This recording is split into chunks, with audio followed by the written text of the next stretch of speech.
backing down. I ain't as sick as all that. You get back into your bed and stay there. All right, I'll do it if you just calm down. I'm calm. Now you do as I tell you. You're a sick man. You're deathly sick. All right, all right.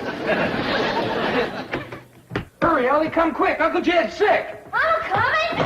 What can I do to help? You can get them varmints and them critters out of here. Don't you know your pa is sick? Yes, ma'am, Granny. But don't worry, they won't catch nothing. Get him out. Get him out. Jethro, you go get me a mud dauber's nest. Some rich weed, some dog banes, some stump waters, dried beetles, and some lizard eggs. I got doctoring to do. I ain't never known Pa to be sick before. That man's never ailed a day in his life. What you reckon it is? It's city living, that's what it is. There ain't enough outdoors for a mountain man like Jed. They keep filling it up with buildings. First thing you know, all the outdoors is going to be indoors.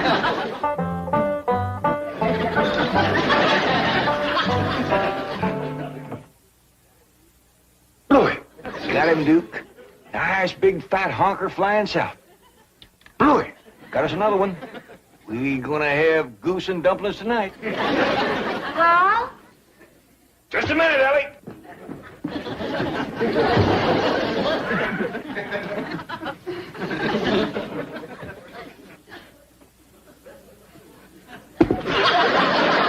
Come in. Come in. Pa? Oh, I'm terrible worried. You ain't never been sick before. Oh, don't you worry, Ellie. Ain't nobody better at doctoring than Granny. But Pa, Granny can't find the proper medicine, and you might sink away and pass before she can save you. No, Granny will pull me through. I'm scared for you, Pa. Oh, now, Ellie, don't go to crying. Look, if you can keep a secret, I'll tell you the truth. I ain't really sick. I'm just pretending for your Granny's sake. What you mean? Well, remember back home how folks was always coming over to our place to let Granny doctor them? Yeah. Remember how happy it made Granny? Yeah, especially if one of them got better. Yeah, that's right. Folks out here got city doctors, and they don't need Granny, and she misses it something terrible. You reckon that's why she's been so down in the mouth here lately? Of course. You should have seen her when I told her I was ailing. Why, she commenced to bouncing and jumping around, worrying about me being at death's door. I ain't seen her so happy in a year. Hold on, Jed, I'm a-coming. Hurry with my medicine, Jethro.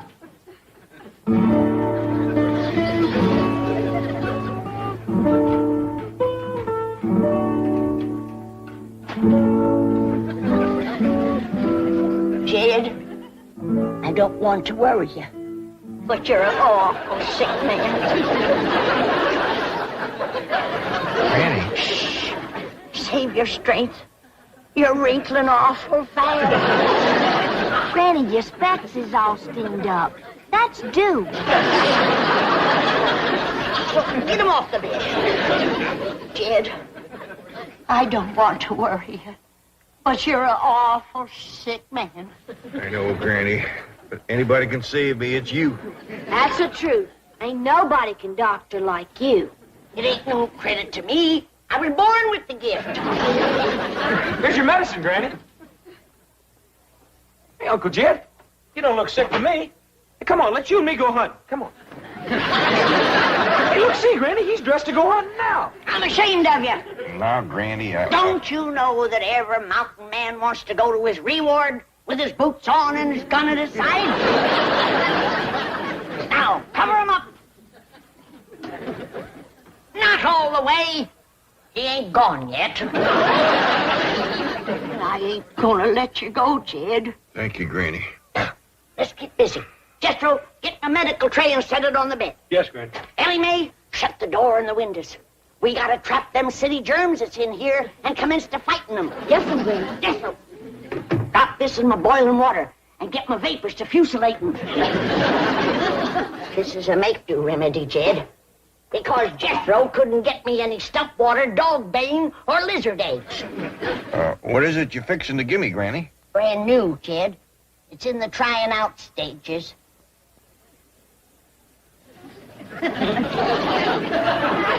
Who have you tried it out on? Well, Well, no human beings yet. Here, Ellie, light the fumigating candles. Jethro, start a fire and throw some of that skunk weed on it. I'll put them germs down with my putting down powder. Nothing can live through this, Jed. I believe you, Granny.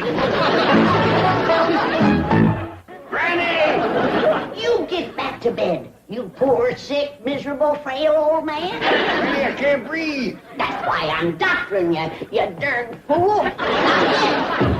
Granny, will you listen for a minute? You get back to bed. Don't you know that you're at death's door? Don't hurt him, Granny. I'll take a club to him if he don't lay down like I tell him to. Go fetch my shoe. 3, 4. Well, morning, Mr. Drysdale. Oh, good morning, Ellie Mae. What you doing? Well, I'm taking my morning constitutional. You are? Yes. It's got me in the best shape since my army days. I feel that. And they say bankers are soft, eh? Well, you sure are nice and soft. Maybe by mountain standards, I'm no Tarzan. But I assure you, my Beverly Hills physician is going to be amazed when he examines me this morning. How come? Because of my condition. You know, every morning I walk all the way from my front door across your lawn and over to that bird bath. Why? Ain't you got no place to wash up? How's your father? Well, right now he's trying to get Granny cheered up. She's been missing the hills back home something awful. Oh, what's the matter? Is something wrong? Well, you see, back home, folks was always coming to Granny for doctoring. Nothing pleasures her like telling folks what ails them and what to do about it. Well, I'll do my bit. Granny, Mr. Drysdale wants to talk to you. Yes, Granny, I need your advice and your help. He's ailing, Granny. Feeling right poorly. Stick out your tongue. Them city germs. Yes, I agree. Now, can you help me? I'm probably the only one who can. Jethro, get him up to the sick room and see that he gets to bed right away. No, I don't have time for that. Just a little poultice, something I can take with me to the office. Get him up to bed, Jethro. No, really, it's not that serious. Besides, I have an examination at 10 o'clock. You'll get examined when I get around to you. Now give him up to bed, Jethro. And Yeah, then you Granny. go find me some stump water. Wait, stop! I haven't got time for this. I've got to get down. You leave patience. No stump water. It ain't easy being a doctor in Beverly Hills. Uh-huh. Yes. Fine. All right. Thank you, Mrs. Drysdale. I'll try there.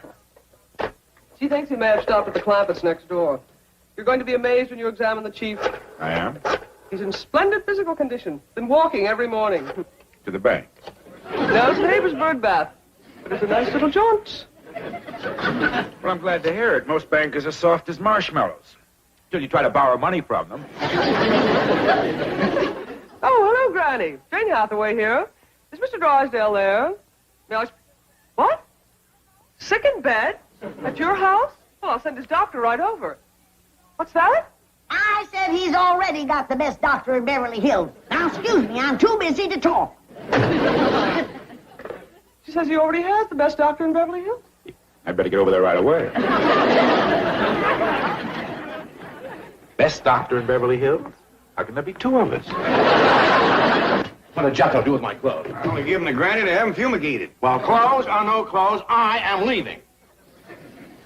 You ain't got no chance of getting down them steps. Granny watches them like a hawk. Let's go take a look out the window. Alex, pretty far to jump. Well, maybe you can make that limb of that tree yonder. Well, I'm in pretty good shape, but not that good. Shut that window! I just had these germs put down. Now you open the window and let them in again. Well, Granny, Mr. Drysdale feels pretty good. I think maybe he's well. You get back to bed. Oh, no, he's right, Granny. I feel wonderful, perfectly marvelous. Of course you do. I've been doctoring you. Oh, and you're sensational. You know you've made me well. I had you well. Then you opened that window and breathed in some more germs. Oh, no, I didn't. Honest. I opened the window, but I didn't breathe. Oh, I swear it. I held my breath, didn't I, Mr. Clampett? Granny, I swear I ain't actually seen him take a breath in 5 or 10 minutes. Lung lock. That got him breathing, but he's still wheezing an awful lot. You get into bed. Get into bed. I've got got to get to the bank. You gotta get into bed. No, really, I can't. You know that your life is hanging by a thread. Get into bed. Turn fool and lie down. This calls for a different kind of medicine. I'm going down to the kitchen and whomp it up. Neither one of you get a foot out of that bed, you hear me? You just lay there and listen to that music. And be glad it ain't harps you're hearing.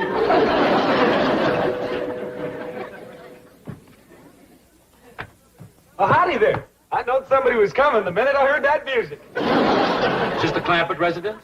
Oh, yes, sir. I'd like to see the doctor that's taking care of Mr. Drysdale. Oh, yes, sir. Come right in. Hey, Granny, word's getting around. Here's another one.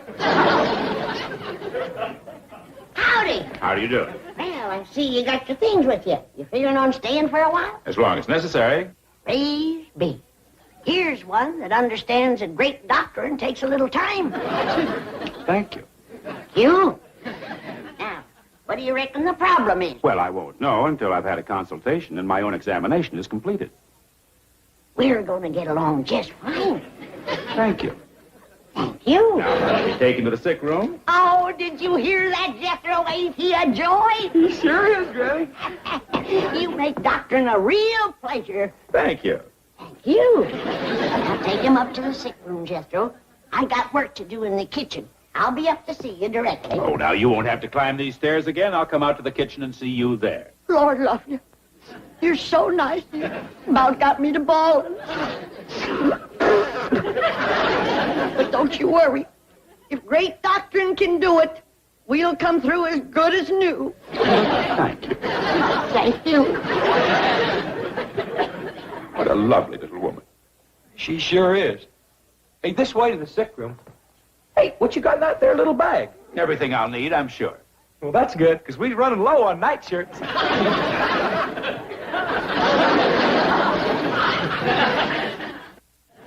Granny, you know that last patient that was so nice?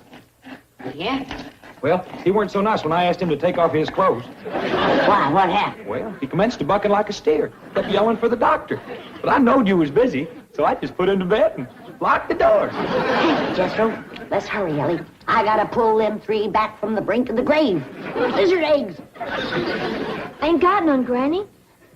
I forgot. Well, give me some gunpowder. Sometimes that works just as good.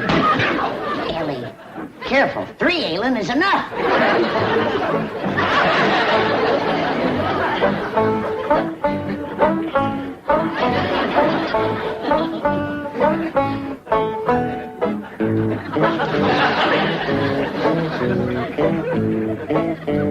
Either one of you fellers know any funny stories? Well, the good doctor there usually regales his patients with a few of the latest. How about it, Doc? All right. Have you heard the one about the busy doctor who made a house call? Was seized, forcibly undressed, and thrown into bed? No, what happened? Well, his patient was a rich banker. So this busy doctor doubled his fee. And if he has to stay locked up here much longer, he's going to triple it. I didn't ask you to come here. But if you're going to charge me, then by George, you're going to examine me. So get your bag of tinker toys and get at it. Show a little more respect for the dignity of the medical profession, shall we?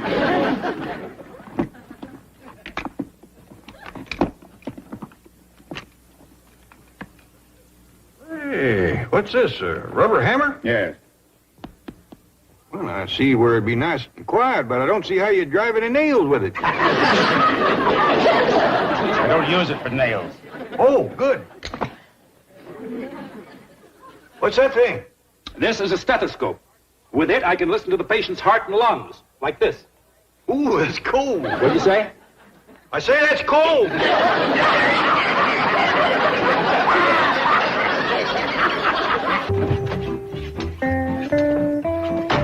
Jethro, how's Mr. Drysdale? Did the doctor treat him?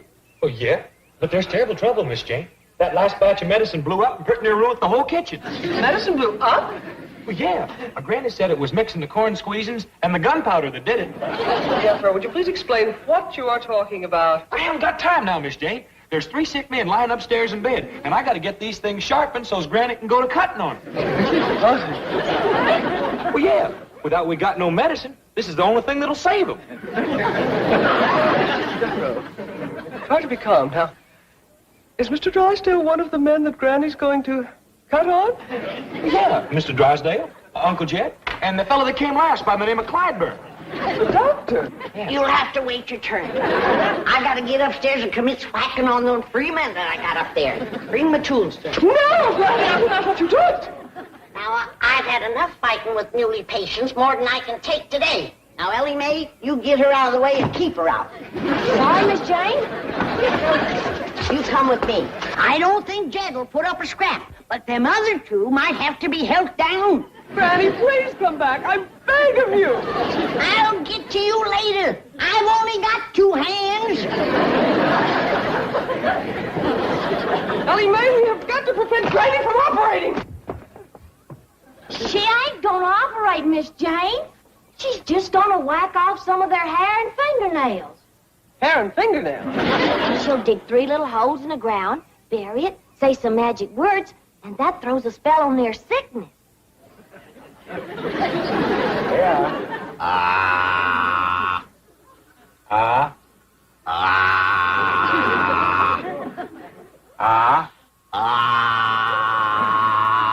Say, Doctor, I bet you he could talk a heap better if you took that stick out of his mouth. Lock it, Jethro. Get back in bed. You heard her.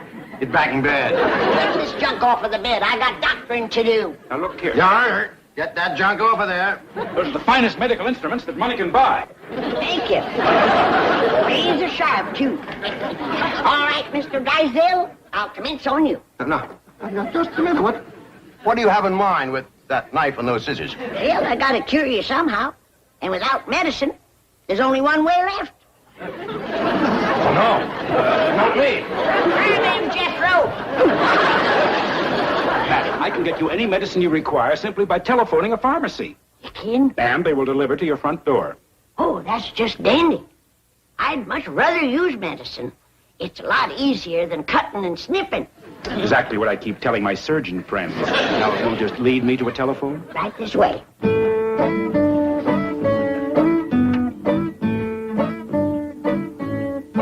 Child's Pharmacy? Petey? Yeah, it's me. And look, I'm going to put this lady on. She'll tell you all the medicine she needs. I want you to give her A1 service. Attaboy. Right. I'll go reassure Mr. Drysdale. He seemed a little panicked. Hello? You got a pencil to mark this down with? All right. Now, I want a quart of good, raunchy stuff water. The kind that's been aged in the wood stuff. It's been sitting there from 30 to 40 days, and it's nice and green. Wait a minute. That ain't all. I want a heaping cupful of lizard eggs, a double handful of dog bane, and a couple of dozen of dried beetles. And I want a mud dauber's nest. And I mean a big one. Don't send me over one of them little 2-holders. You all right? Who wants to talk to you? Yeah, Petey. Now, look, I don't care what she ordered. You get it over here fast. No, this is no gag. Now, look, you pride yourself on having the finest supply of pharmaceutical... Hello? Hello? Yeah, well, I'll call another pharmacy. Oh, that won't do no good. You just can't buy proper medicine here in Beverly Hills. Jethro! Yeah, Granny? I'm gonna have to go to cutting and snipping on those 3 sick ones. Oh, not me. I'm getting out of here. Get him, Jethro! Ellie Mae! Yes'm, Granny. Dig me 3 deep holes out and back. Right away, Granny.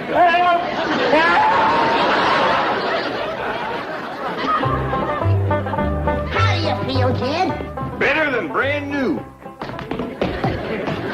Granny, you done some doctoring in your time, but today beats all. Took a heap out of me, Jed. Especially clipping and burying all that hair and throwing my spell. But I reckon it was worth it. Yonder comes a living proof. How do you feel, boys? Fine, Doctor. Oh, just fine. Come back and see me anytime you need me. Yes, we will. Goodbye. Bye. Bye. You did take considerable hair off them, Granny. Had to. Their nails were so short. Well, it's a small price to pay for good hair.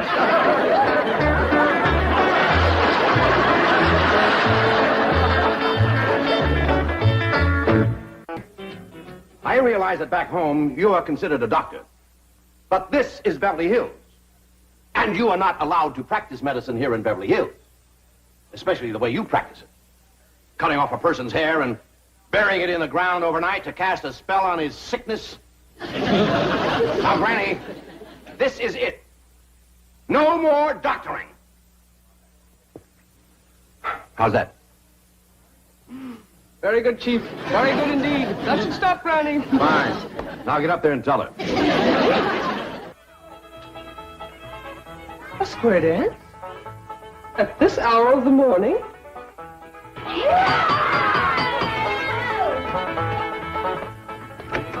Howdy there, Miss Hathaway. Come in, come in.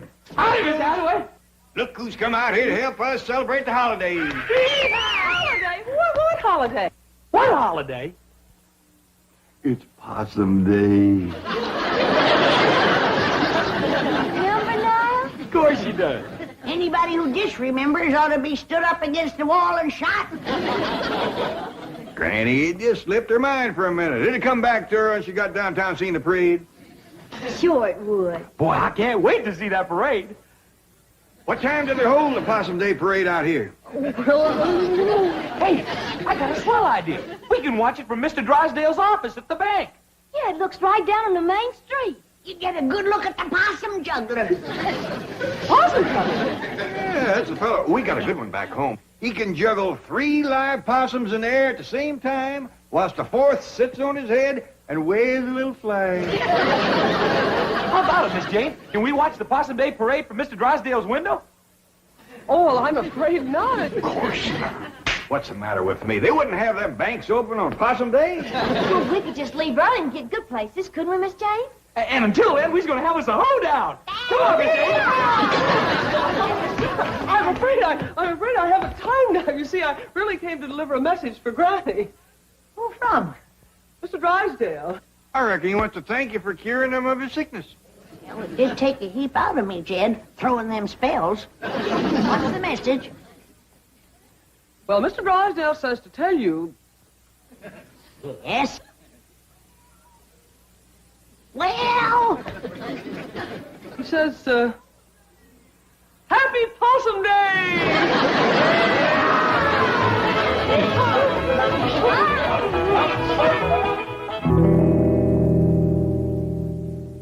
Roy, will you relax? What are you complaining about? She whacked off my hair, too, didn't she? But I am a doctor. Do you have any idea what I've been going through this morning? The lawnmower? Now remember your Hippocratic oath? I have a few oaths for you that Hippocrates never even heard of. If word gets out that my hair was snipped off, buried by a little hillbilly witch doctor to cast a spell on my sickness, do you think I'd have one patient left? Yes, I see what you mean. They'll all be going to her. Drysdale, I am going to the state medical board, and when they get through with that little woman, she won't be able to prescribe an aspirin for her own headache. Oh, Roy, will you relax? I've already taken care of that. You have? My exact words you heard this very morning, I said, Granny, this is it. No more doctoring. And what did she say? Well, I won't know till my secretary gets back. You sent your secretary to tell her that? Well, she's much more persuasive than I am. She knows how to handle them. So do I. Roy! Dr. Clyburn to you. Doctor, I appeal to you as a poor, helpless patient. You don't even appeal to me as a rich, helpless patient. If you make trouble for the Clampetts, I'll be facing major surgery. What major surgery? The removal of $35 million from my bank. Without an anesthetic. Here she is. Tell the doctor. You gave Granny my message. No more doctoring, and she agreed. Well, you heard her. Now get back to your office and forget the whole thing. I want to hear exactly what you said to Granny, and what Granny said to you. Well, upon upon my arrival at the Clampett mansion, imagine my surprise to find them arrayed in their Sunday finery and having a square dance. Look who's here to help us celebrate the holiday, exclaimed Mr. Clampett, happily. What holiday? I inquired, innocently. Possum Day, he replied, earnestly. Well, you... Never mind the Tom Swift dialogue.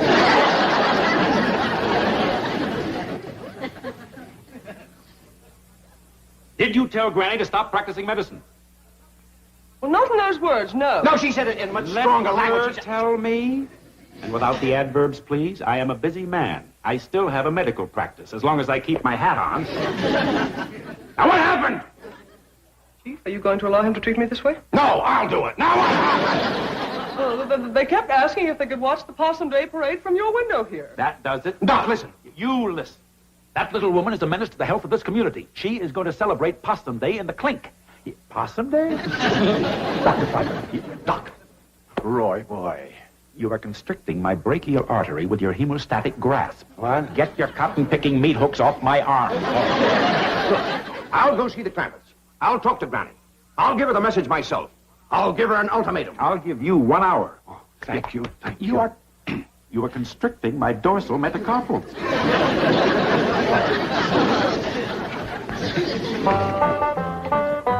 What all you got in here, Granny? Oh, just a few victuals to nibble at the parade. Any baked possum? Of course not. Don't you listen to him, Wendell. Jethro, you know it's getting low to eat possum on Possum Day. Oh, I was only spoofing, Uncle Jed. You know, maybe we don't need this little ladder at all. Find a good place to park the truck, and we could watch the whole parade right from the truck.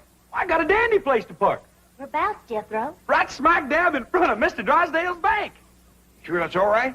Well, sure, Uncle Jed. A policeman, he gave me a ticket and said it was for parking there. Doggery, that was mighty friendly of you. I hope you thanked him properly. Sure did, Granny.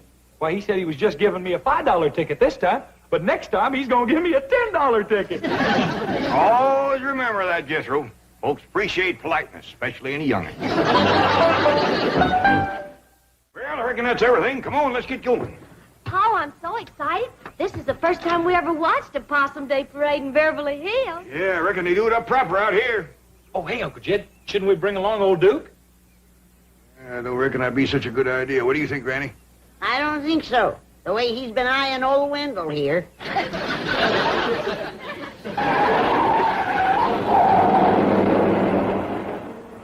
It's Miss Jane and Mr. Drysdale. I reckon they's going to join us for the parade. Wait! Wait! Oh, thank goodness we caught you. Get in. Where are you going? We're gonna watch the Possum Day parade from your bank. Well, I'm afraid there's not... Granny, Mr. Drysdale has something very important to discuss with you. Well, can he wait till after the parade? Yeah, we don't want to miss the possum juggler. That's the best part of the parade. But there isn't going to be... I believe the medical crisis can't wait, not even for 1 hour. Oh, yes. Granny, may I speak to you alone? Oh, yes, you go on inside. I'll be right in.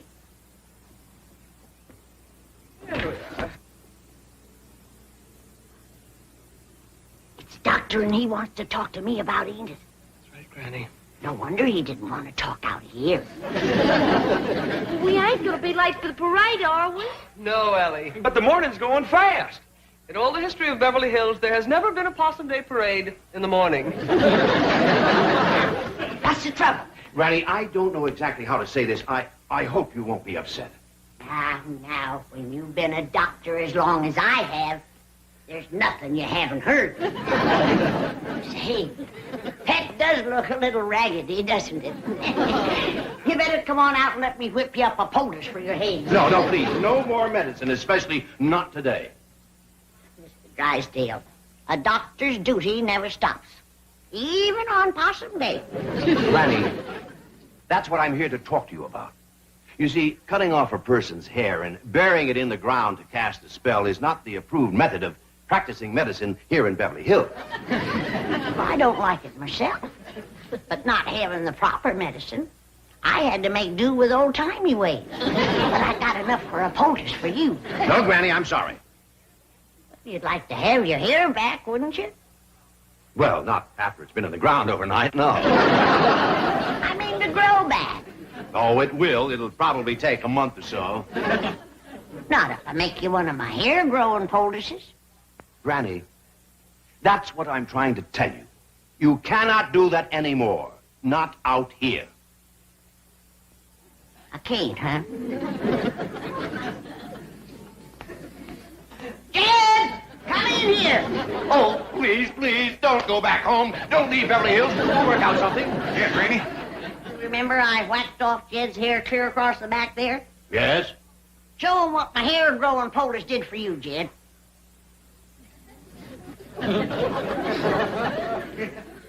It's a mite ragged. It ain't been trimmed yet. Why, that's impossible. You can't grow hair like that overnight. Ow! It's real. It's actually growing right out of his scalp. That's what Granny's poultice does. It just draws the hair right up through your hide. Kept yours on a mite too long, didn't you, Jed? I hadn't ought to slept in it. Mayor, Your Honor, it doesn't have to be a big parade. No, just a high school band, a few horses, a few banners. My secretary's looking for a possum juggler. He's a possum juggler. Yeah, he juggles 3 live possums the same as... Hello? Oh, Dr. Clyburn, what a pleasant surprise. What's that? Oh, muscle spasm. That's what I meant by pleasant surprise. I was afraid I'd have to hobble all the way to your office. Don't do that. It might get worse. Here, let me see your foot. Oh. Don't do that. But Dr. Clyburn, I assure you, Mr. Drysdale is not dead.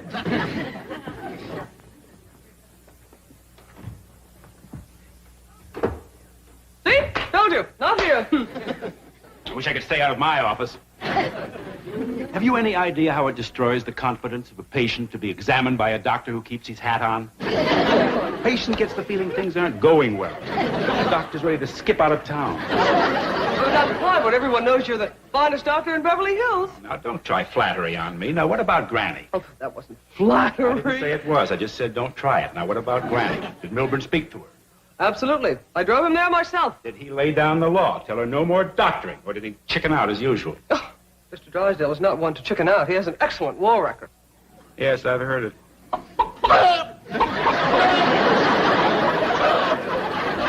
I resent that, Clyburn. I'll have you know I was decorated. Yes, and I see you're still wearing it. What is that? What? Oh, this. Well, my head was cold. I presume that's why you were hiding under the desk? As a matter of fact, it is. Now, I'm busy. Get going. What about Granny? I took care of Granny. I want the truth. What shall I do, swear in my honor as a banker? No, I want the truth. You don't have to worry about Granny. Now, go back to your own office. I'm busy. Well, I am running late. But if I hear as much as one rumor about Granny... Oh, howdy there. Hey, thanks both here, Granny. Ain't this a stroke of luck? First we find the bank open so we can watch the parade from the window, and now here's Mr. Clyburn. I'm going to send your hair-growing poultice over by Miss Jane. Hair-growing poultice? Say, yours is coming along just fine. I made yours a mite looser because I didn't know just when you were going to use it. So you're still making medicine? I'm a doctor, ain't I? Better run along, Roy. Your patients are waiting. Oh, no. Oh, no. Oh, no. This is much more important. You heard him. Poultice him, Jethro. Yeah, Granny. Please, wait. No. Better fetch a towel or that man's gonna have an awful hairy forehead.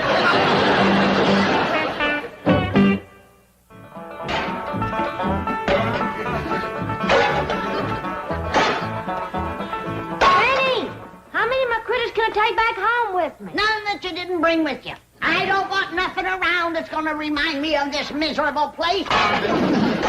Well, how about my skunk? He won't take up no room. Leave him here. Well, he might get kind of lonesome. They ain't got many skunks in Beverly Hills. There's plenty of the two-legged kind. Like That ungrateful, good-for-nothing Clyburn feller. Say, Granny, it's coming on for nightfall. What you say we all get a good night's sleep and we start out for home first thing in the morning? I ain't spending one more night in this Beverly Hills, and that's that. I'm going back home, where folks appreciate you doctoring them back to health and POTUS hair on their heads. That Clyburn fella was plumb ungrateful, was he? Downright nasty. Why, he's claiming that he wasn't even sick when he came here yesterday. He says that Jethro put him to bed against his will. Why, he's even claiming that he's Mr. Drysdale's doctor. You don't say. I cured them both. Now he's wanting all the credit. Granny, let him have the credit. It ain't that, Jed. But it's the meanness of the man. Why, he yanked my POTUS off his head and throwed it out the window. Then he poked his finger in my face, and he says he's gonna get after me with a doctor's board. What's a doctor's board? I don't know. But it must be big. He says 4 doctors sat on it. That's when Jethro came in. Right, Jethro? Yes, sir, Uncle Jed.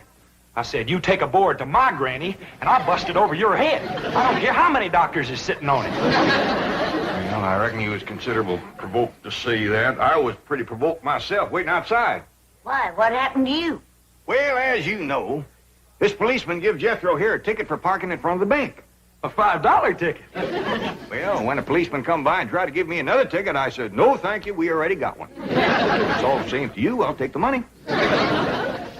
Well, he commenced to mean-mouthing me, and I said, now, hold on there. If that's the way you're going to be, we won't take your money or your ticket. What'd you say to that? He asked me if I want to come down the station with him, and I said, no, I don't want to miss a Possum Day parade. Well, what did he say to that? He said there wasn't no Possum Day. No Possum Day? That's what he said. These folks don't appreciate nothing out here. Jethro, you call Mr. Drysdale at his bank, and you tell him to send over your Uncle Jed's $35 million right away. We want to take it with us. But Granny, $35 million in cash. You can't possibly. You want it in what? Nickels, dimes, and quarters. Hello? Hello, Granny. Hello? Well, the Possum Day parade's all arranged. First thing tomorrow morning. Let's see, we're going to have an elephant. Too late, Chief. The Clampetts are leaving. No. The Knights. No. And taking their money. No. I thought I'd drop by on my way to the medical board. They'll have my report in case Granny tries to practice medicine again. How many doctors did you say were on that board? 4, all top men. Well, you're going to need all 4. Oh, Chief, remember you're a bank president. Allow me to hit him. Now, what's the matter with you two? Look, Milburn, aren't you content just to look like an idiot? You have to act like one, too. And will you take off that silly-looking baby bonnet? Hair. Chief, you've got hair. Hair where? Of all places, on your head. Granny's poldest. It works. Look who has hair. And who has Impossible.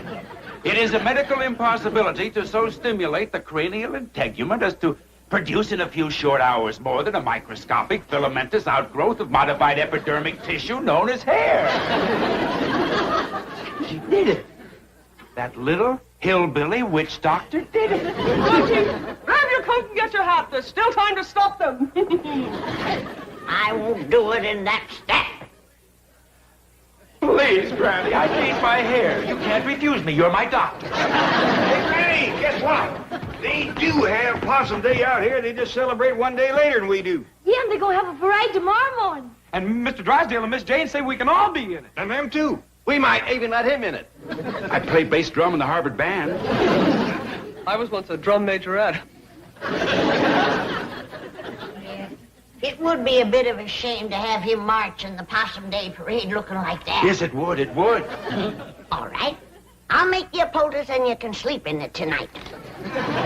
Thank you.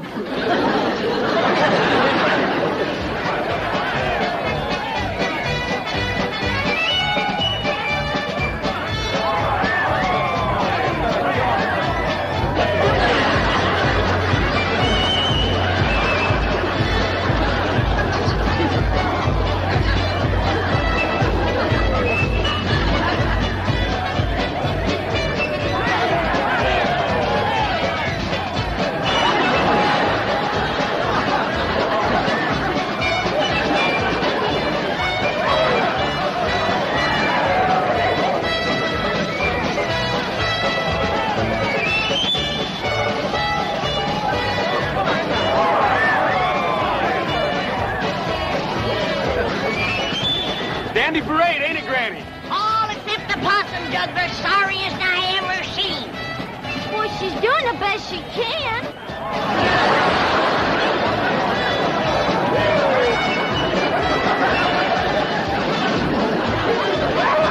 I bet you by next Possum Day she'll be good enough to lead the parade.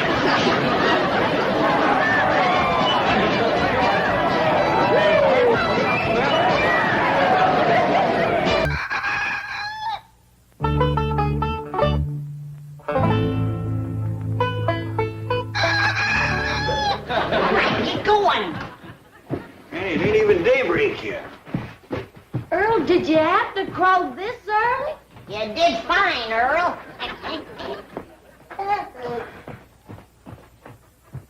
The early bird catches the worm. When we plow up that front yard out there, you're going to be up to your wishbone in them. You'll start plowing the first light of daybreak.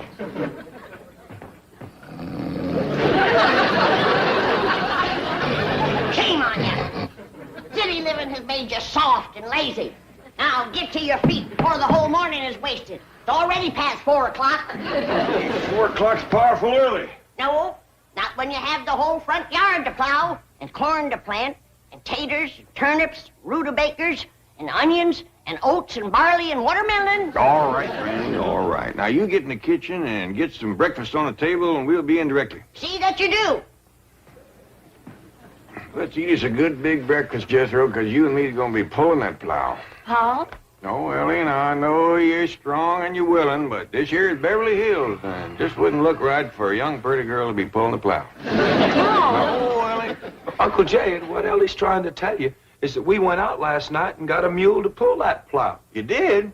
Well, yeah, like you were saying, this here is Beverly Hills, and we got to keep up appearances. Where is it? Well, it's tied to that big tree out back. Well, Jethro, you didn't look too happy there, so I bedded him down. Good girl, Ellie.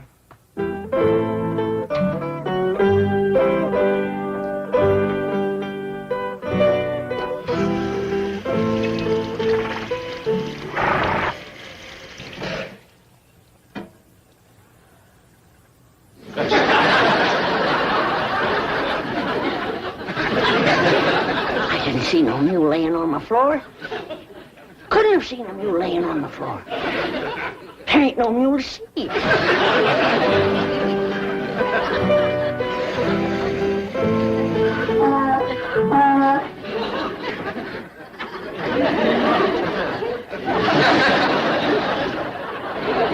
How's it going, Granny? Oh, just fine, just fine. Jed, did you notice anything unusual about the kitchen this morning?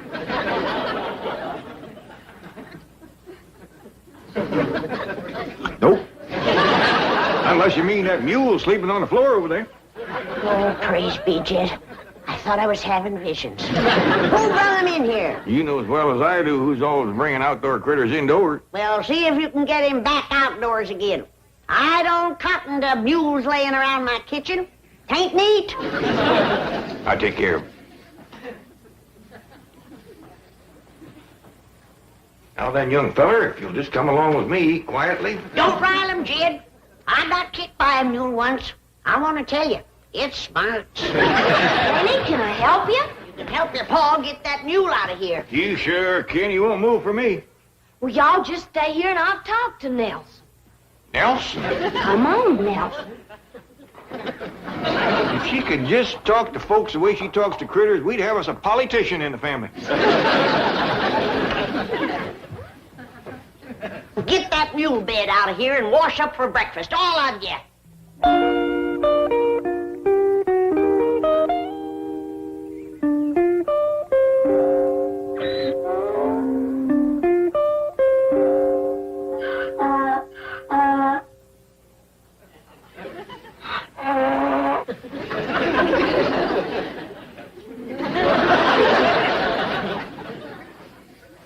Looks like a good, strong mule, Jethro. I hope he's broke the plow harness.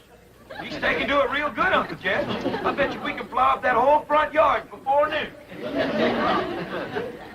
They wouldn't. They might. Well, come on, let's get around front with the plow. They are. Haul, you haul, yeah.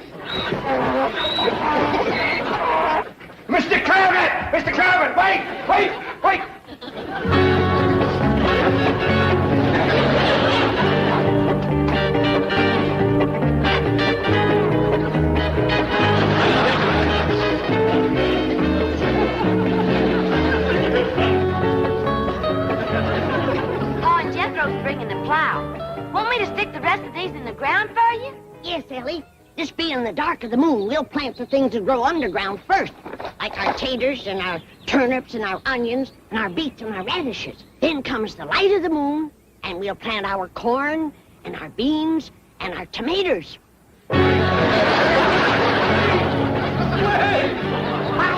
I spoke too fast. He ain't only willing, he's anxious.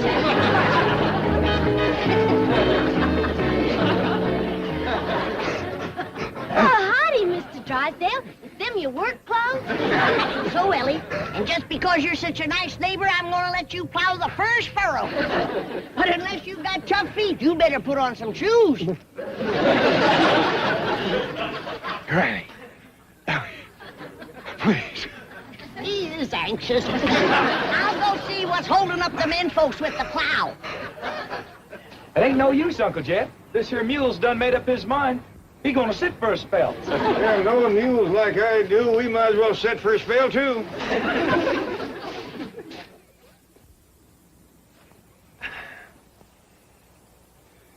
You know something, Uncle Jed? He's smarter than us. This sitting beats plowing any old day. No wonder we ain't getting any work done. I ought to take a switch to the three of you, sitting back here hiding and loafing. He's the one that's loafing. Ain't a thing we can do till he gets his fill. I'll see about that. Here, Jethro. Mr. Mule, what did Ellie call this thing? Nelson. Mr. Nelson? Nelson? Now, you get up off of your big fat tailgate and commence to pulling that plow, you hear? It's gonna be a real battle of wills. I'm betting on the mule. I ain't so sure. If there's anything muleier than a mule, it's Granny. Granny?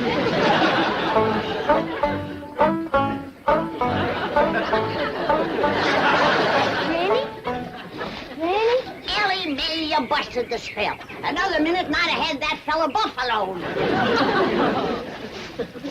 What's the trouble, Ellie? Mr. Drysdale said if we go to plowing up that front yard, a whole neighborhood will come storming over. Well, that's dandy. We got enough work for all of them. Well, I think you better have a talk to him, Granny. Sure is stirred up. All right, but you get that mule on his feet. Nelson balking again, is he? That's a fact.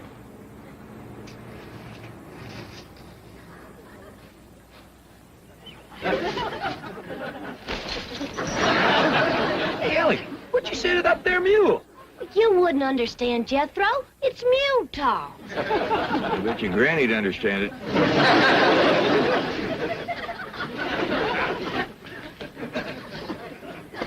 Hold on there! What are you doing? Granny, you can't grow things like turnips and onions here in front of the house.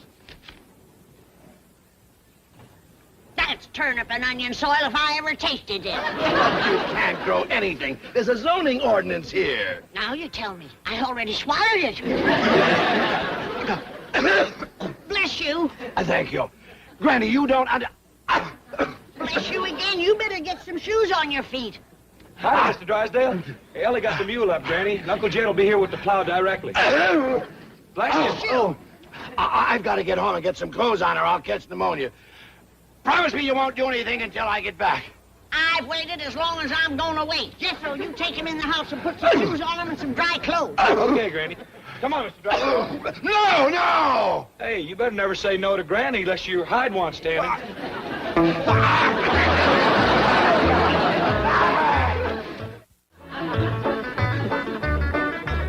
Drysdale or no Drysdale, I say let's commence plowing. Well, you promised him he could dig the first furrow, Granny. I reckon that is a thrill for a city feller. We can wait a mite longer. Yonder comes some more help.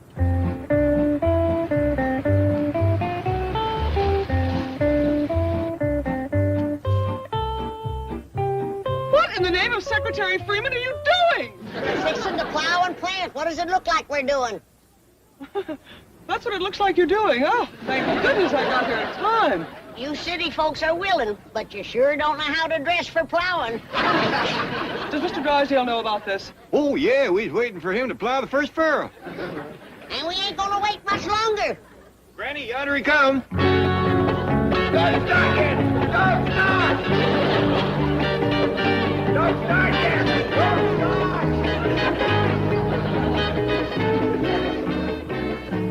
It is Mr. Drysdale. I reckon he ain't done much plowing or he wouldn't be so all-fired anxious. Miss Hathaway, I'm glad to see you. The Chiefy, you can't plow up this front lawn. There's a zoning ordinance here. I figure a little fertilizer will take care of that. Have you taken leave of Oh, your... shut up!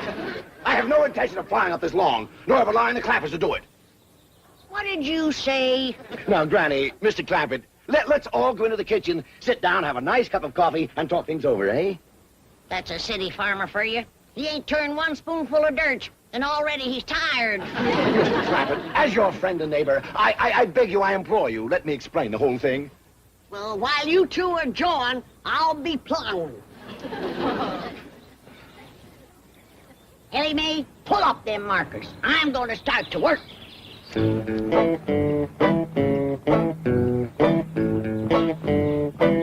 Giddy-up, mule! Ha! Let's go! Here he goes again. Ellie Mae, get that Beverly Hills jackass on his feet. Should I, Pa?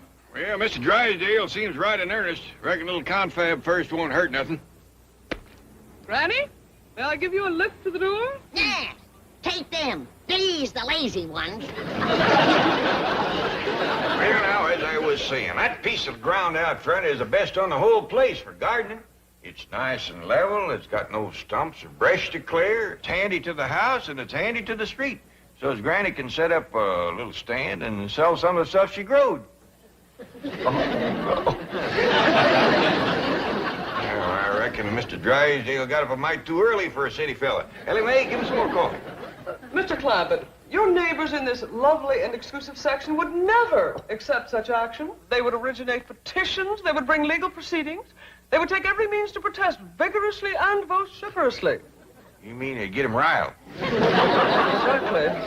Well, now, we sure don't want to do nothing to rile the neighbors, but Granny's powerful set on plowing and planting that piece of land out front.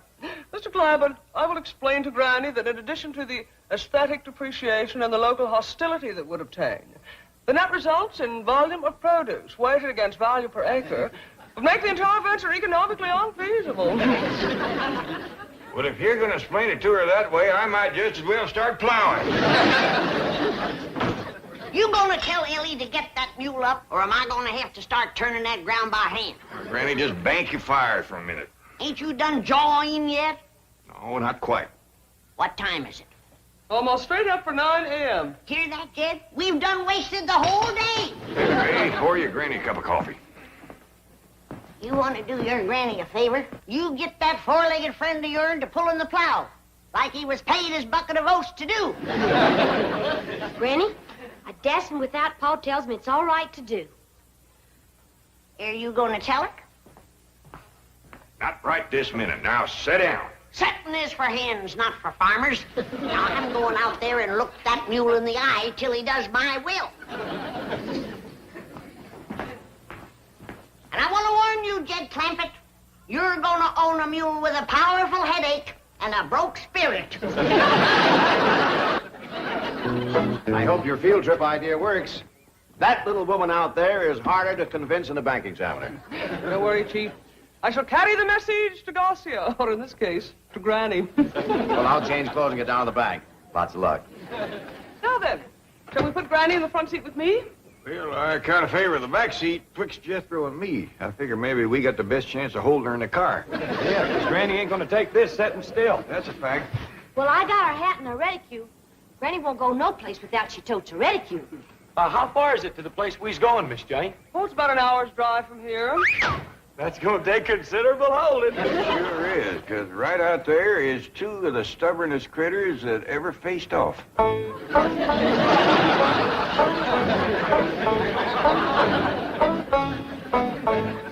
You're getting a headache. You're getting a headache. You better, because I sure am.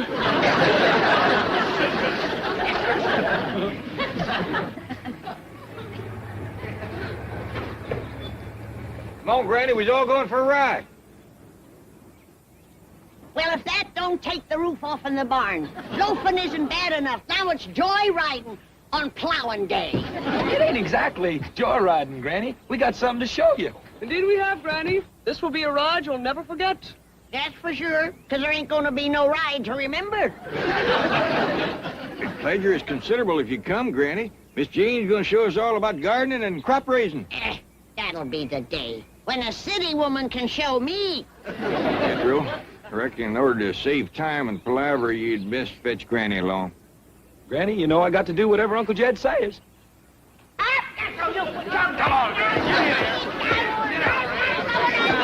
Now, you have yourself a good time till we get home. There's lots of food and water, and you can go for a swim in the cement pond if you want to.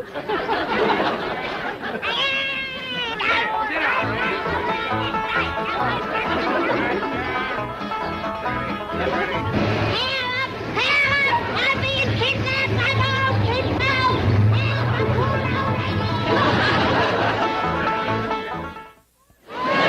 This was my idea, to show you how unnecessary it is to plow and plant. Look out there. These people make farming their life's work. By their efficiency and modern methods, they raise better crops and more of them than you and I could ever hope to. Speak for yourself, city woman. Now, there ain't nobody so wise that they can't learn something new. Well, don't expect me to learn them. Look at them, planting corn at the dark of the moontime. I'd like to see their faces when nothing comes up. Granny, the modern farmer is so efficient that each one feeds 28 people. Now, you hear that, Granny? You don't want to put men out of work with families that big.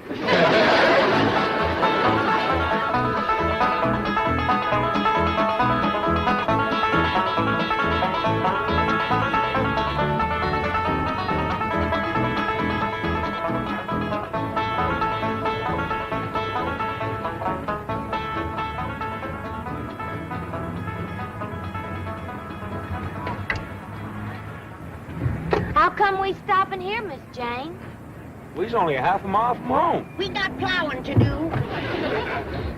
Granny, ain't you convinced yet? Precisely why I stopped you, Mr. Clampett. I have something else to show Granny, and I think you'll find it very rewarding. What's that mean? I think it may. You're going to get a reward. In that case, get out of my way.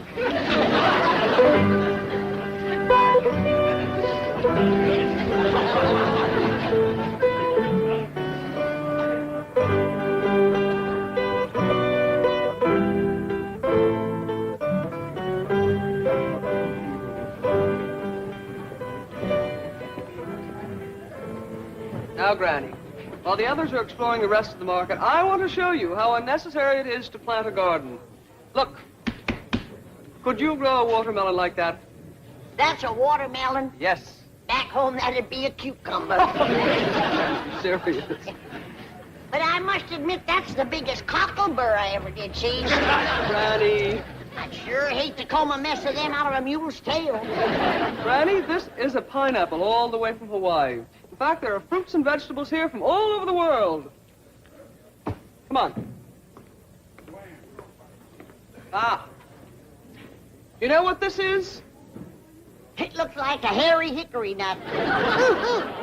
It's looking back at me. This is a coconut from the Philippine Islands. And over here are bananas from Central America, and here are nuts from South America. Well, that's one thing they don't have to bring to California. Nuts. Granny, you just won't take me seriously, will you? Well, everything's so mixed up out here. It's got me discombobulated. Now, everybody knows that you plant turnips on July the 25th.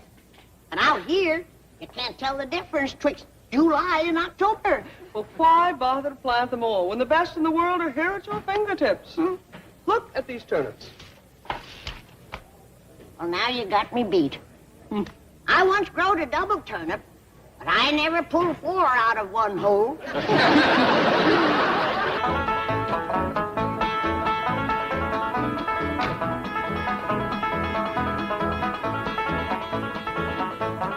Well, Granny, how'd you like the trip? I liked it fine. Wasn't that supermarket an eye-opener? Best fiddle store I ever did see. Wonderful. Now let's get busy and start plowing. Granny, I thought you done give up the idea of growing your own victuals. I did, till I went through that thing they call the checkout stand where you pay for what you got. Well, I went through one of them. I thought it was pretty fair. Well, by dingies, when I can't buy a sack of victuals for $5,000, then I'm going to start growing my own. $5,000? Cold cash, my life savings. I handed that girl $5,000 and she handed it back to me. Said it wouldn't buy nothing.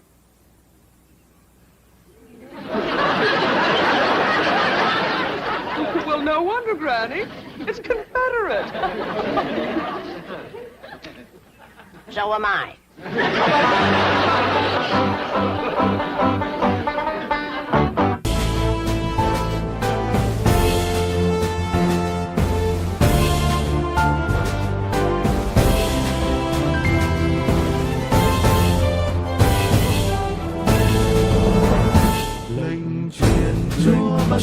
Cho ban giao truyền tiếng lòng dấu thân mỗi mong manh nhỏ nhoi và bơ sứ con xin vâng trên đáp lời kêu gọi dấu giữa đời con chúa cùng hoa đông vững tin bước theo chân ngài đồng hành con phát tao chẳng nghe dài xưa chỉ vì lời chúa.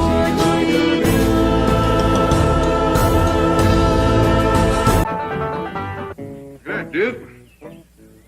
Really me. Take to that girl's finishing school. I reckon you ain't much interested in school.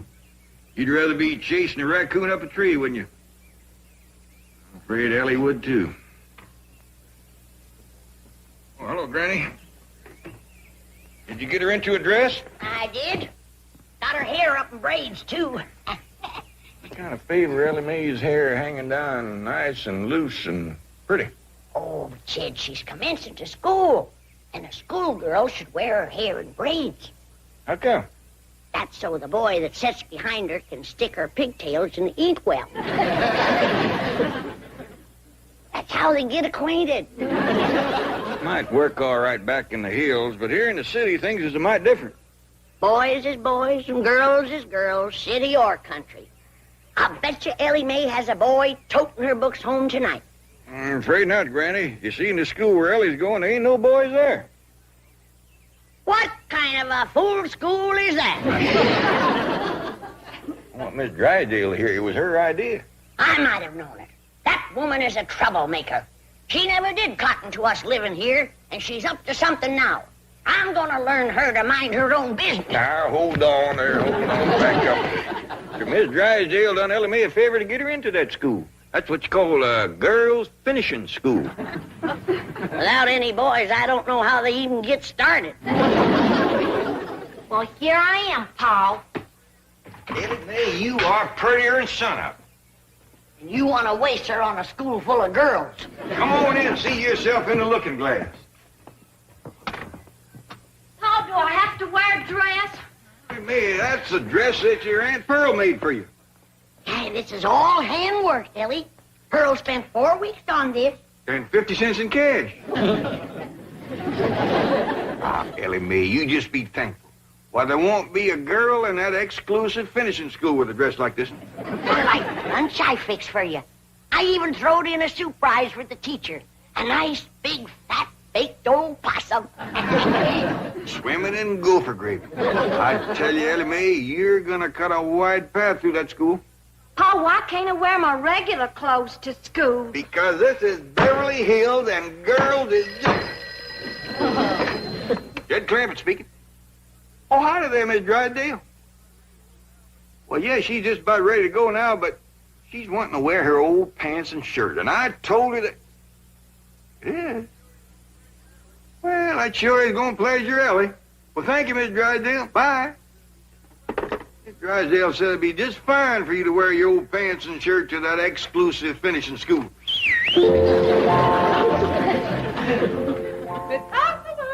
Oh, wait a minute, Chief. Your wife is here. Yes, I know you want to... Hello? Hello, hello? Hello to you.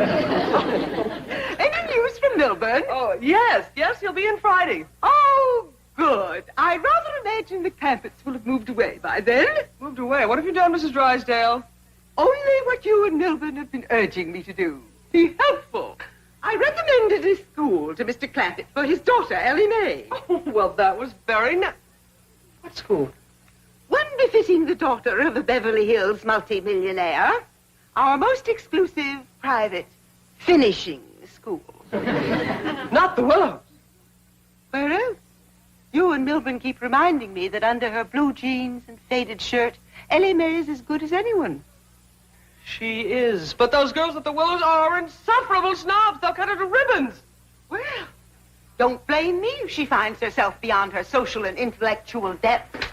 I've been saying from the first that the Clampetts didn't belong. I've tried to spare them this humiliation. You are all heart. They must be on their way to the Willows. After the reception, they get payoff. I rather imagine they'll be on their way to the hills or the caves or wherever it is they came from. Mrs. Drysdale, this may cost me my position here, but there is something I must say. You are a fink.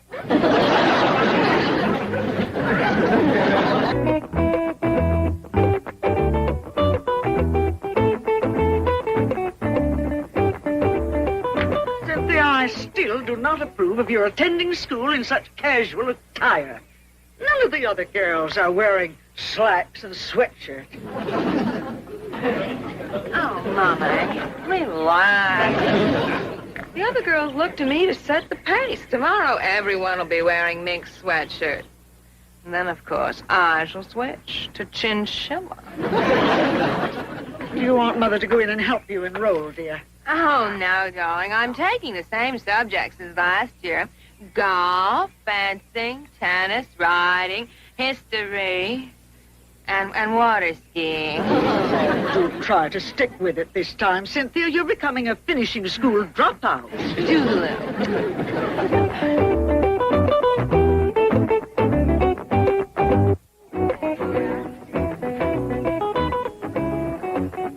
Who ran that up for you, Cyn? My couturier, but of course the idea was mine. Oh, pardonnez-moi, mademoiselle. Je cherche mademoiselle Clampett. Oh, well, I'm afraid my French is a little rusty. I am from Couture, the famous Parisian fashion magazine. Well, this is my own concept. Well, we cannot all be creative, n'est-ce pas? But getting back to Mademoiselle Clampett, we understand she is enrolling here today, and naturally, she will set a new style plan just as she always does. Clampett? Oh, yes, they has just moved here from their mountain chateau. They're ghastly rich, swimming in oil. Complete non-conformists, fiercely original. They sometimes weave their own cloth. Oh, well, that is original. I think she is arriving.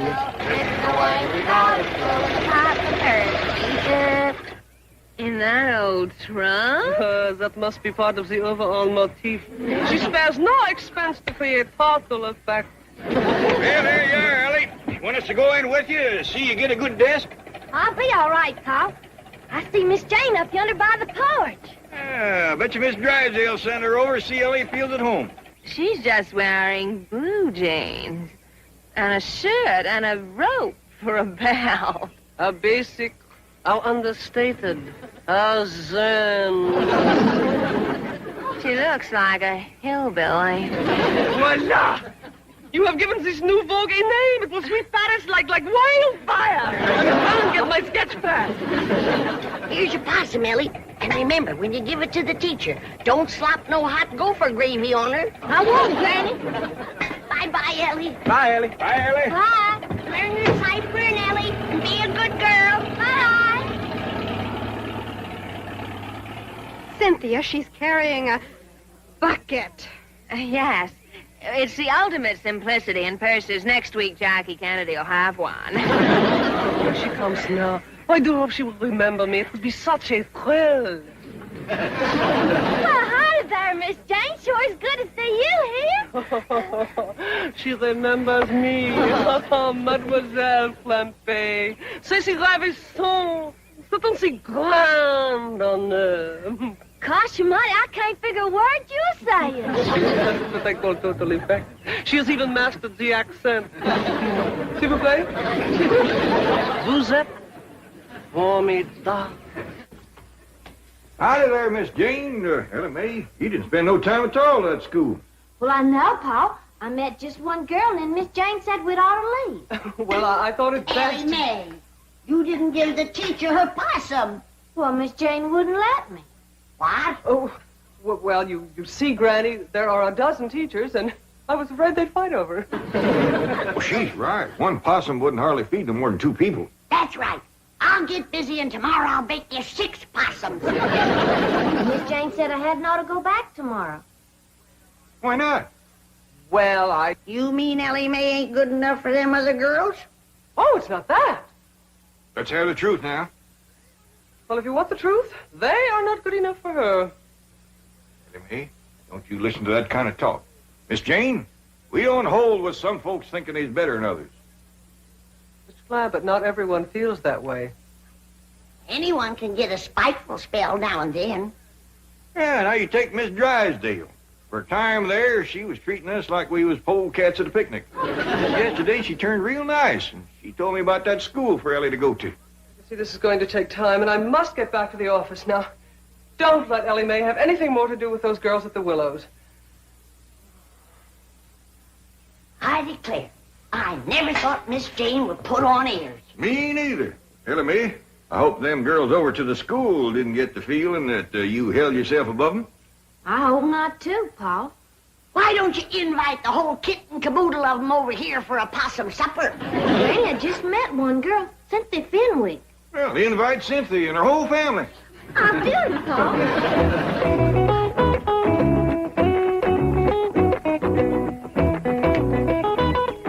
Cynthia, darling. Hi, Mommy, darling. Homework tonight. Forehand volley. Cynthia, the most ghastly person has been phoning for you today. Mommy, I don't even know any ghastly person. Precisely what I said. I said, see here, Miss Clampett, you ghastly person. Clampett? Ellie Mae Clampett has been calling me? Yes. And she had the cheek to invite us to her home. I suspect a kidnap plot. She has the strangest accent. Mommy, the Clampetts are the avant-garde social leaders of the season. Are you serious? Dreadfully serious. You mean we should accept? Don't just accept. Call them immediately and beg to be invited. Beasley, where's the nearest phone? Front seat or back? Front seat. I tell you, Granny, I never talked to nobody so pitiful anxious to come for victuals as them Fenwicks. He must have fell on hard times, Jed. You know, it turns out she's a widow woman. Oh, Ellie Mae, Miss Fenwick called back, and she's coming for supper, her and Cynthia. Oh, good, Pa. Cynthia sure looked like she could use some victuals. Powerful skinny girl. I told you, Jed, they fell on hard times. That's a fact. Cynthia was wearing the oldest-looking clothes I ever did see. She was? Had on the first she must have outrode 15 years ago. It barely come to her middle. And the pants had been worn till he was plumb shine. Her ma's in worse shape than she is. That poor old widder ain't got nothing to wear. You don't say. Well, it must have shamed her something terrible to have to say it, but right on the telephone she asked me, did she have to dress for dinner?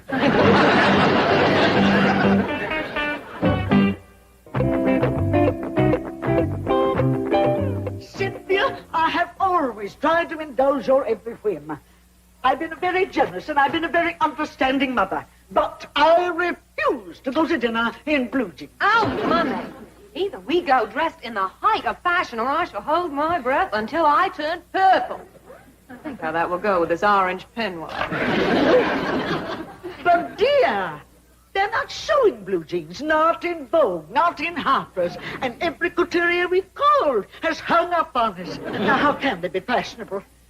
Because Ellie Mae Clampett has decreed it. Think of it, Mommy. We can wear them before Princess Grace and Jackie Kennedy. Ooh. Are they going to be in the Clampetts dinner? No, Mommy. Neither will we unless I can find some blue jeans. I best call Ellie Mae and explain why we're running late. Why, sure, Cynthia. You and your ma just take your time. That's all right. Bye. Paul, you sure was right about them folks being hard up. They's gonna be late because they can't find clothes to wear. Ellie Mae, you're thinking about the same thing I am. Take 'em some of mine. I'd have done in a way that don't rob them of their pride. Jethro, I want you to drive Ellie Mae. She's going over to Fenwick's to take him some clothes. Oh, yes, sir. Oh, they can have some of mine, too. Mine, too. That's the spirit. Come on, Jethro.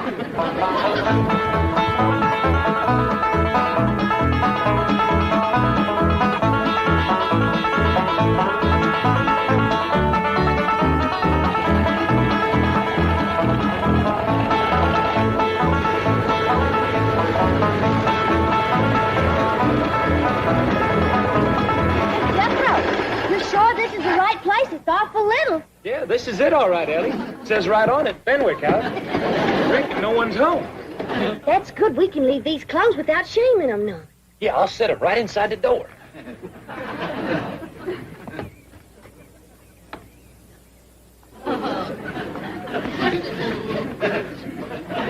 Look at Ellie.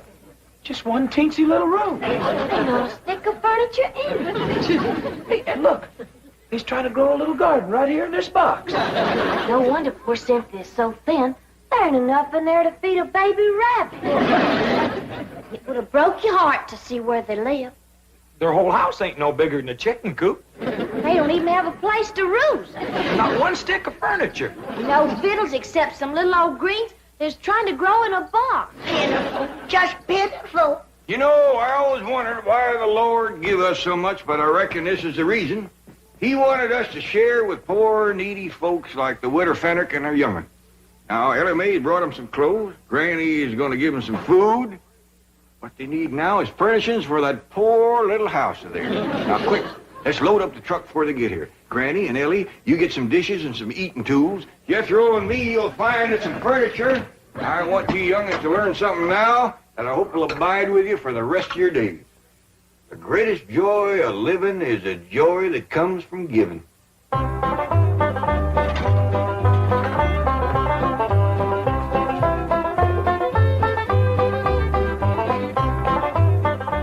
It worked. They're moving. The Clampetts are actually moving. You sure you only got room for one bed, Jethro? Just barely. Reckon it'll be big enough for the both of them? Well, I hear from Ellie. That Cynthia Fenwick is so skinny you couldn't hit her with a handful of corn. Oh, Mr. Clampett. I thought I saw you moving things out. I hope you're not angry over Ellie Mae's experience at the Willows, but apparently it did open your eyes. It sure did. We didn't know there was people like the Fenwicks in Beverly Hills. The Fenwicks. Did Ellie Mae meet Cynthia Fenwick? Yes, ma'am. That's how come we's loading all this stuff up on it. Jethro. No use robbing folks of their pride. He's right, Jethro. The less said, the better. Just load up and go. We's hurrying quick as we can. Let me help. Yeah, that's mighty neighborly of you. I'll go see how Granny and Ellie's getting along in the kitchen.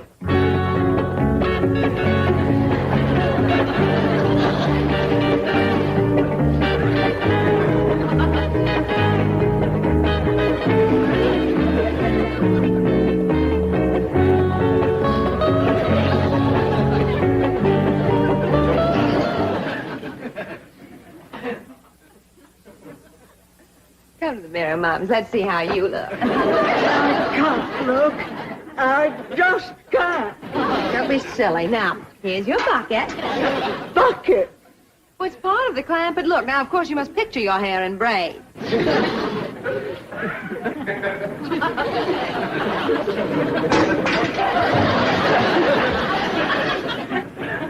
Really?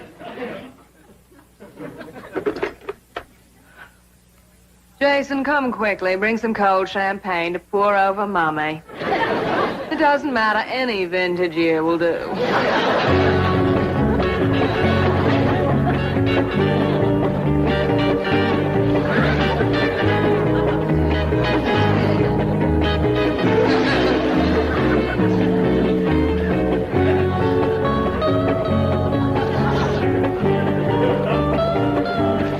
By doggies, I never seen a woman so overcome with the spirit of giving as Mrs. Drysdale. She's still toting things out. I wish she'd get the spirit and start giving some of her own things. If she don't let up soon, I may hint about that.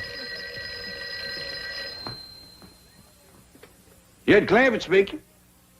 Oh, howdy there, Miss Cynthia. Y'all coming over today? Well, I'm afraid Mummy's not well. Might we have a rain check? Why, you betcha you can. Just a minute. Granny, you going to rain tonight? All the signs point to it. Granny says yes. You'd best keep your maw inside and in the dry tonight. Yes. Well, I shall. How about tomorrow? Just a minute. How about tomorrow, Granny? Fair and sunny. Granny says tomorrow'll be fine. You all come over and spend the whole day. Oh, thank you, Mr. Clampett. Thank you and bless you. We are so deeply grateful to you for your kindness and understanding. Well, I'd really just love to say more, but Mummy's fainted and I must attend to her. Well, yes, ma'am. You do that. Them Fenwicks is so overcome by that little show of kindness of ours that Cynthia just about bawling and the widow fainted dead away. Jed, you best come see the Mrs. Drysdale. I'm afraid she's going to strain something working the way she is. Yeah, I'll tend to that, Jethro. You get the truck under cover before it rains. Ellie, we gotta get upstairs and close them windows.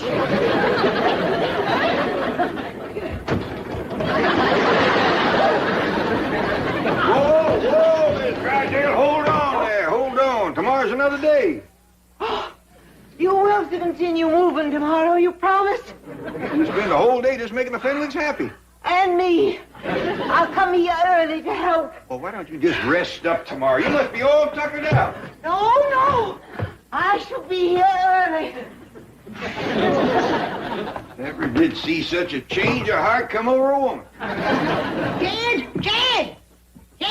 Oh, Granny, let's have victuals early so we can all get to sleep early. Tomorrow's a big day. Ain't none of us gonna get to sleep early tonight, Jed Clampett. Why not? Miss Drysdale done emptied out all 12 bedrooms.